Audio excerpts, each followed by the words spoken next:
Kegiatan sehari-harinya sekarang apa? Kalau istri bantuin saya jualan, bantuin masak gitu.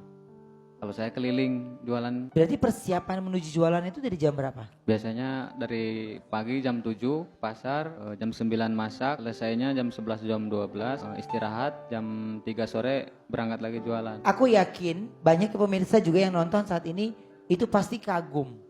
Ya, perjuangannya, kegigihannya, keberaniannya dan membuktikan mengajak istri ke Jakarta, ngajarin dari segala sesuatu yang sederhana dan dimulai dari nol sama-sama. Emang uang 10 juta rupiahnya untuk apa? Pengen ikut jualan kata dia. Saya sih kepinginnya pengen punya tempat usaha gitu. Mangkal lah buat biar dia juga bisa bantuin jualan, bisa belajar jualan juga, Oke. sewa lahan gitu. Sewa tempat jadi supaya Cynthia juga bisa ikutan. Cynthia juga pasti khawatir kalau lagi hujan ya. Kasihan juga dia kehujanan, kepanasan buat bahagiain saya.